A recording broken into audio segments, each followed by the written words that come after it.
কত সুন্দর রেস্টুরেন্ট তুই আমারে লই আইছ। এই রেস্টুরেন্টটা কি আসলেই তোর? তোর কি মনে হয় আমি মিছা কথা কই? আগে মিছা কথা কইতে মনে কই না। এটা তুই ঠিক কইছস, আগে পরে মানুষ কত মিছা কথাই কয়। এখন বল আমার রেস্টুরেন্ট তোর কেমন লাগছে? Wow, mind blowing, fantastic, sweet. এত সুন্দর রেস্টুরেন্ট নতুন দিতে আমি আগে কোনদিন দেখি নাই। আর প্রশংসা করিস না, কি কাবি ক? খামু তো অবশ্যই, ওয়েটারে ডাক দে। এ ওইটা এদিকে আয়।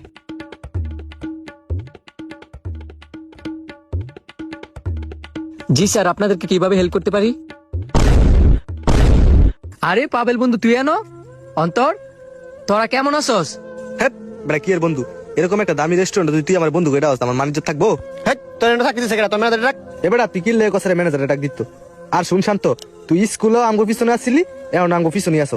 এমন একটা সুন্দর রেস্টুরেন্টে তোরা যে চাকরি দিচ্ছে, তোর তো 7 কপালের বাইক। আরে তুই কি কস? হ্যাঁ তো 5 পাস 10 না ফোন নিবতে কি পড়ছে? কি রে বইন্নির ফইন্নি, তুই পরবি ওয়েটারের ড্রেস আর তুই এত দামি প্যান্ট শার্ট পরে আইছস।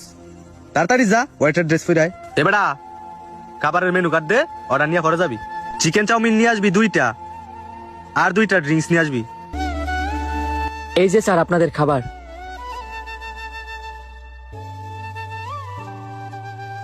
হ্যাঁ ওয়েটার হইলে খিবো, এর মাঝে একটা মালিক মালিক ভাব আছে। কেটা জানে তুই আবার মিশা কথা কস নাকি? দেখ, তুই প্রতিবারই আমরা ছুটি করে কথা কস। আচ্ছা বাদ দে, আগে খাওয়া দাওয়া শেষ কর। এ ওয়েটার কাম প্লিজ, এগুলা পরিষ্কার কর, আর এই খাবারটা তোর লেগে রাখছি, পরে খাই নিস। এই যে স্যার আপনাদের বিলটা। কিরে কি এর বিল এটা? আর তোর এত বড় সাহস, তুই মালিকের সামনে আইসত বিল লইয়া? কে মালিক স্যার? কে রে? হ্যাঁ মালিক। এখন আমার কি হইব? আমি তো ধরা খাই গেছি গা।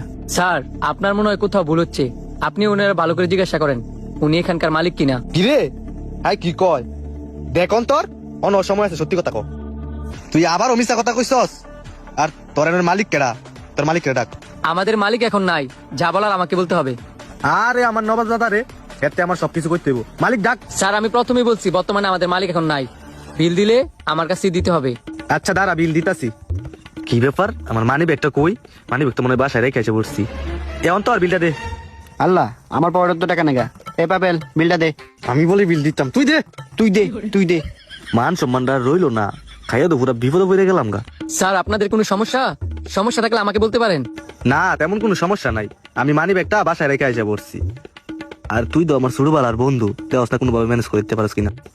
আপনাদের সমস্যাটা আমি বুঝতে পারছি, আমার সাথে আসেন। এই আপনি আসেন, আপনাদেরকে ছোট ছোট কাজ দিব, করতে পারলে আপনাদের টাকা মাফ। আপনি এই টেবিলটা পরিষ্কার করবেন, আর এই যে পাবেল ভাই আপনি থালা বাসন মোড়াইবেন। বাটপার অন্তর, তোর লাগে আজকে আমার এই পরিস্থিতি, আমার মান সম্মানটা আর রইলো না। তোর বিচার আমি করবো। মিছা কথার ফল, আর জীবনে মিছা কথা কইতাম না। মিছা কথা কই আইছি খাইতাম। শালা এমন ভাবে বই রয়েছে হাইজম রেস্টুরেন্টের মালিক।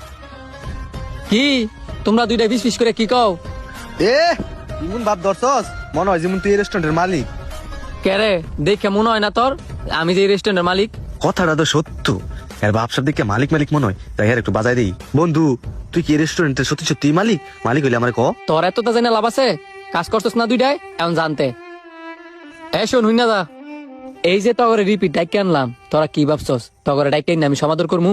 আমারে কি ওইরকম বন্ধু পাইছ যে তগর ভুলটা তোরা শেয়ার করবি আর আমি তগরে মাফ করে দিমু? ভুলেও না। বাস আর কিছু কইস না, আজকে তোর কারণে আমি আমার বন্ধুর কাছে ছুট হইছি। বন্ধু তুই আরে বাদে আমার মাফ করে দে। তখন দুইটাই কি আমার বাংলা ছবি নায়ক পাইছস যে কবি আর মাফ করে দিমু? তখন দুইটার যাতে আমার রেস্টুরেন্টে ফার্দার না দিই, জানতে যা ভাই যা। বন্ধু রে, তখন দুইটার আমি মাফ করে দিছি ঠিক হই, কিন্তু আমি তখন এটাই বুঝাতে চাইছি কোনো কাজকে ছোট করে দেখতে নাই।